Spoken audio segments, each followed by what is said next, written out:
اور اگر رمضان کا مہینہ تو پورا معافی کا مہینہ ہے کہ دوزخ کے دروازے بند ہو جاتے ہیں، جنت کے دروازے کھول دیے جاتے ہیں، شیطان قید. اب دیکھتے نہیں نمازی کیوں بڑھ جاتے ہیں رمضان شریف میں کہ وہ نامراد قید ہو جاتے. تو کسی کو زنجیروں میں باندھا ہو وہ چل تو نہیں سکتا، چھوڑ دو زنجیریں تو چل پڑے گا. تو اللہ تعالی ہم سب کی حفاظت فرمائے. کوئی دعویٰ نہ کرے، لیکن جو تھوڑا سا غفلت میں ہوتا ہے تو ایمان کمزور ہوتا ہے، انہوں تو شیطان بن کے جامع نہیں دینے. جمعے جاواں گے، جمعے کئی جمعہ بھی نہیں پڑھتے، عید تے جاواں گے کوئی عید بھی نہیں پڑھتا. یہیں یہ ایک نگینہ سینما کے مالک نے بیان کروایا تھا اور اس نے بعد میں اس سینما کو گرا دیا. آج کل وہ کینیڈا میں ہوتا ہے. تو وہ سینمے کا جو تھا نا مینیجر، وہ میرے پاس آیا، کہا مولانا آج میں پہلی نماز پڑھی ہے. وہاں ہم نے مغرب کی نماز پڑھی، اس کے بعد بیان ہوا. بیان کے بعد وہ اتنا ہنگامہ ہوا کہ رش بہت تھا، تو وہاں نماز پڑھی نہیں جا سکے. ہم نے کہنے لگا میں چل رہا تھا میرے ساتھ ساتھ، مولانا آج میں پہلی نماز پڑھی. میں نے کہا کیا مطلب؟ کہا جی یہی کہ آج زندگی دی پہلی نماز پڑھی. ہوگا راؤنڈ اباؤٹ 40-45 سال کا. میں کہا پہلی نماز؟ ہاں جی پہلی نماز. جمعہ پڑھے؟ نہیں کدی نہیں. عید؟ نہیں کدی نہیں. آج پہلی نماز تواڈے پیچھے پڑھی ہے. شیطان جب قید ہوتا ہے تو زنجیریں کھل جاتی ہیں تو نمازی بڑھنا شروع ہو جاتے ہیں. اس کے بعد جو گھٹتے ہیں نا تو شیطان کی وجہ سے نہیں، اپنی عادت اور سستی کی وجہ سے. پہلے 2-3 دن بڑا جوش ہوتا ہے، پھر اس کے بعد گھٹتے ادھے کو پھر نکل جاندے ہیں، ادھے رہ جاندے ہیں. تو تراویح میں بھی پہلے پوری مسجد بھرے گی، پھر ایک صف جائے گی، پھر دوسری جائے گی، پھر تیسری جائے گی. تو بھائیو یہ رمضان آ رہا ہے، دیکھو میں ہاتھ جوڑتا ہوں، نماز 5 وقت سارا سال فرض ہے، لیکن روزے کی برکت سے کیا ہوتا ہے؟ شیطان قید ہو جاتا ہے تو وہ سارے بھاگے آ رہے ہوتے ہیں. اللہ سے مانگ لو اس رمضان میں کہ یا اللہ ایسی توفیق دے کہ موت تک نماز نہ چھوٹے. رمضان میں بہت سے لوگ رشوت لینا چھوڑ دیتے ہیں کہ نہیں جی ہن رمضان شریف آ گیا. رمضان شریف بھی تو آیا ہے، لیکن اصل میں شیطان قید ہوا ہے تو اب کہہ رہے نہیں ہوں رشوت نہیں لینی، مہینے بعد لواں گے. ڈنڈی مارنے والا کہتا ہے نہیں صحیح تولنا ہے، پھر رمضان تو بعد کٹھی کسر کر لواں گے. وہ کیا وجہ ہے پیچھے؟ ایک تو رمضان کی برکات ہیں، اور ایک شیطان کا قید ہونا ہے، اور ایک جنت کے دروازوں کا کھل جانا، دوزخ کے دروازوں کا بند ہونا، اللہ کے عرش کا پہلے آسمان پہ مستقل ڈیرا ڈال دینا، اور پھر اعلان کرنا ہے کوئی بخشش چاہنے والا ہے، کوئی معافی مانگنے والا ہے، کوئی توبہ کرنے والا ہے، کوئی جنت مانگنے والا ہے، کوئی دنیا مانگنے والا، آؤ مانگو. اور ایک فرشتہ اعلان کرتا ہے اے بھلائی کے چاہنے والے شاباش آگے بڑھ، اور دوسرا فرشتہ اعلان کرتا ہے اے برائی کے کرنے والے بس کر اور واپس آ جا، بس کر اور واپس آ جا. رمضان کا مطلب ہے جل جانا، رمضان کے لفظ کا مطلب ہے جل جانا. جلنے کا مطلب کیوں ہے اس میں؟ کہ رمضان میں اللہ سارے گناہوں سے اپنے بندوں کو پاک کر دیتا ہے اور ان کے گناہوں کو جلا دیتا ہے، جس سے وہ پاک ہو کر سونا آگ میں جل کے خالص ہو کے باہر آتا ہے. روزہ رکھنے والا بھوک کی آگ میں جل کے خالص ہو کے باہر آ جاتا ہے، اللہ اس کے سارے گناہ معاف فرماتا ہے. دھیان نال سنیں، سب سے اعلیٰ درجے کا مسلمان، میرے نبی کا جواب، جو سارا دن مصلی پہ بیٹھا رہے، جو ہر سال حج عمرہ کرے، جو مسجد سے نہ نکلے، جو رات کو قرآن پڑھے، دن میں روزے رکھے. نہیں، سنو غور سے سنو، من سلم المسلمون لسانہ ویدہ،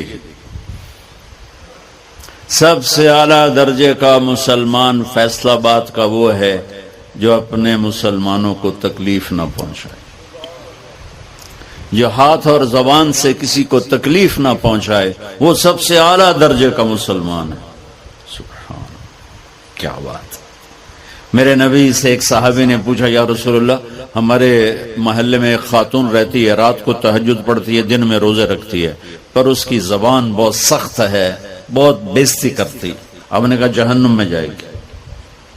کہا جی ایک خاتون ہے جو نہ نفلی روزہ، لیکن اس کی زبان کا بول بڑا میٹھا ہے، کہا وہ جنت میں جائے گی. تو سب سے اعلیٰ درجے کا مسلمان کون ہے جو کسی کو تکلیف نہ پہنچائے؟ پھر اس نے پوچھا ای الایمان افضل، سب سے اعلیٰ درجے کا مومن کون ہے؟ تو آپ نے فرمایا حسن الاخلاق، جس کے اخلاق اچھے ہوں وہ سب سے اعلیٰ درجے کا ایمان والا ہے. کیونکہ تکلیف نہ پہنچانا اخلاق کی ایک صفت ہے، اور اخلاق کی بے شمار اقسام. میرے نبی نے فرمایا اچھے اخلاق 360 صفات کا نام ہے. ایک صفت بھی کسی مسلمان مرد عورت کے اندر ہوگی تو جنت میں چلا جائے گا. سامنے ابو بکر بیٹھے تھے، کہنے کہ یا رسول اللہ کو میرے اندر بھی ہے. تو آپ نے فرمایا تیرے اندر ساری ہے، ساری تیرے اندر ساری. تو ابتدا بھی بتا دی، انتہا بھی بتا دی. اور عبادت بھی مسلمان کو اخلاق تک پہنچاتی ہے. اب سنو قرآن سے، اللہ تعالیٰ انسان کسے کہتا ہے؟ ایمان والوں کو. ان الذین کفروا من اہل الکتاب والمشرکین فی نار جہنم خالدین فیہا اولئک ہم شر البریہ.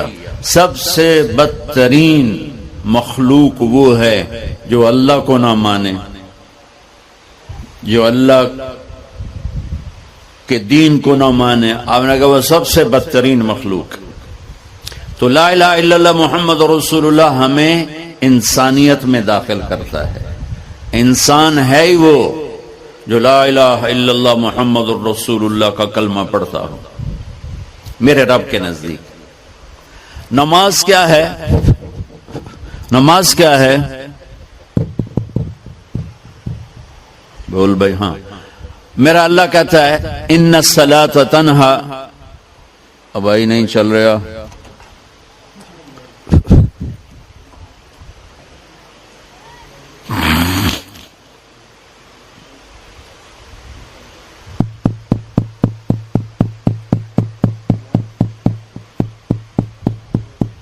تھوڑی آواز ہے. نماز کیا ہے؟ ان الصلاۃ تنہا عن الفحشاء والمنکر. تم نماز پڑھو، یہ تمہیں بد اخلاقی سے بچائے گی اور یہ تمہیں گناہوں سے بچائے گی. تو نماز بھی انسان کو اخلاق تک لے جا رہی، فحاشی سے بچائے گی، گناہوں سے بچائے گی، اخلاق کی طرف سفر. روزہ آ رہا ہے. روزہ کس لیے ہے؟ کتب علیکم الصیام کما کتب علی الذین من قبلکم لعلکم تتقون. تم پر روزہ فرض کیا ہے جیسے پہلوں پہ کیا تھا تاکہ تم تقوی والے بن جاؤ. تقوی والے کون ہیں؟ وسارعوا الی مغفرۃ من ربکم وجنۃ عرضها السماوات والارض اعدت للمتقین. کہ میرے بندو دوڑو جنت کی طرف جو تقوی والوں کے لیے. متقی کون ان دن تقوی والے یا اللہ؟ کا الذین ينفقون فی السراء والضراء، کا جو میرے نام پہ سخاوت کرتے ہیں، چاہے تنگ دست ہوں چاہے پیسے والے ہوں، چاہے تھوڑا مال ہوئے چاہے زیادہ مال ہوئے، وہ میرے نام پہ خرچ کر دیں. الکاظمین الغیظ، جو غصے کو پی جاتے ہیں. والعافین عن الناس، اور جو لوگوں کو معاف کر دیتے ہیں.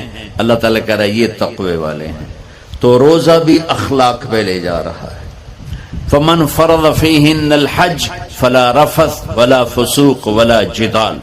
میرے رب نے کہا حج کا ارادہ کر لیا ہے تو زبان کی گندی، زبان کا گندا لہجہ اور زبان کے گندے بول سے بچو، لڑائی سے بچو، گناہوں سے بچو. تو حج بھی میٹھے بول پہ لا رہا ہے، لڑائی سے بچنے پہ لا رہا ہے، نافرمانی سے بچنے پہ لا رہا ہے. خذ من اموالہم صدقۃ تطہرہم وتزکیہم بہا وصلی علیہم. میرا رب فرما رہا ہے میرے محبوب ان سے زکوٰۃ لیں اور ان کو پاک کریں اور ان کا تزکیہ کریں، ان کو ایک اچھا انسان بنائیں۔ زکوٰۃ ہو اخلاق بنتے ہیں، روزہ ہو اخلاق بنتے ہیں، حج ہو اخلاق بنتے ہیں، نماز ہو اخلاق بنتے ہیں، کلمہ ہو انسان بنتا ہے۔ یہ اتنا زور کیوں دیا ہے اخلاق پر کہ میرے بھائیو، اچھا معاشرہ جو وجود میں آتا ہے وہ ایک دوسرے کو معاف کرنے سے وجود میں آتا ہے۔ مسجد نماز کے لیے ہے، اور نماز ایک انفرادی عمل ہے جو کر کے میں گھر چلا جاتا ہوں، دفتر چلا جاتا ہوں، پڑھوں نہ پڑھوں، نہ پڑھنے کا گناہ مجھ پر، پڑھنے کی نیکی مجھ پر۔ لیکن اگر میرے اخلاق برے ہیں، روزہ میری چیز ہے، رکھوں اجر، نہیں رکھوں پکڑ، زکوٰۃ دے دوں اجر نہ دوں پکڑ، حج کر لوں اجر نہ کروں پکڑ۔ صرف میری ذات سے کے گرد ہے نماز بھی، روزہ بھی، حج بھی، زکوٰۃ بھی۔ لیکن برے اخلاق جتنا معاشرے میں میرا اثر ہے وہاں سب تباہی پھیلا دیں گے، اور اچھے اخلاق جتنا معاشرے میں میرا اثر ہے وہاں خوبصورتی کو پھیلا دیں گے۔ عبادت چھپ جاتی ہے۔ میں نے فجر پڑھی ہے کہ نہیں پڑھی آپ کو پتہ ہے؟ بولو، آپ نے پڑھی ہے یا نہیں پڑھی مجھے کوئی پتہ ہے نہیں ہے۔ لیکن یہاں بیٹھ کے اللہ نہ کرے میں فرقہ واریت کی بات کروں، آپ سب کو پتہ چلے گا کہ نہیں چلے گا کہ مولوی اگلا رہا ہے؟ اور یہاں بیٹھ کے میں محبت کی بات کروں تو آپ کو پتہ چلے گا کہ نہیں چلے گا کہ یہ محمد مصطفیٰ صلی اللہ علیہ وسلم والے اخلاق بتا رہا ہے؟ تو اخلاق چھپتے نہیں، برے ہوں یا اچھے ہوں، ظاہر ہوتے ہیں۔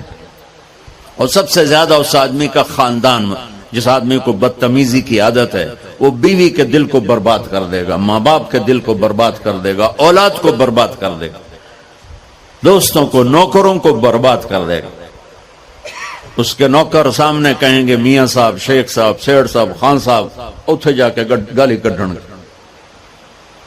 اور جس کے اخلاق اچھے ہوتے ہیں وہ اپنے گھر کو خوبصورت بنا دیتا ہے، رشتوں کو خوبصورت بنا دیتا ہے، ملازموں کو خوبصورت بنا دیتا ہے، اپنے کاروبار کو، اپنی زندگی کو، ہر پہلو اس کا خوبصورت ہو جاتا ہے۔ اچھے اخلاق لباس کی طرح ہیں جو میرا ہر عیب چھپا لیتے ہیں، اور برے اخلاق ننگے آدمی کی طرح ہے جس کا ہر عیب سامنے آ جاتا ہے۔ اور اللہ کی رحمت اتنی طاقتور ہے کہ میرا رب فرماتا ہے، یہ تو میں نے 5 غلطیاں بتائی ہیں، لیکن میرا رب فرماتا ہے میرا بندہ میں تجھے عمر بھی دیتا ہوں، طاقت بھی دیتا ہوں، تو اتنے گناہ کر کے زمین فیصل آباد کی سے اٹھا کر آسمان کی چھت کو لگا دے، سوری دنیا گناہگار ہو جائے نا تو آسمان کیا چاند تک بھی گناہ نہیں جا سکتے۔ اور میرا اللہ کہہ رہا ہے ایک مرد عورت اتنے گناہ کرے کہ آسمان کی چھت کو لگا دے، پھر صرف ایک دفعہ مجھے کہے یا اللہ معاف کر تو میں سارے ہی معاف کر دوں۔ تو بھائیو یہ رات بھی معافی مانگنے کی ہے۔ تو میرے عزیز و رمضان شریف آ رہا ہے، اپنے دل کو کینت سے صاف کرو، بغض سے صاف کرو، نفرت سے صاف کرو، کسی سے لڑے ہوئے ہو اللہ کے واسطے صلح کر لو۔ یہ لڑنے کی جگہ نہیں ہے، محبت کر کے جاؤ تو اللہ بڑے اونچے عالی درجات نصیب فرمائے گا۔ اور اللہ تعالیٰ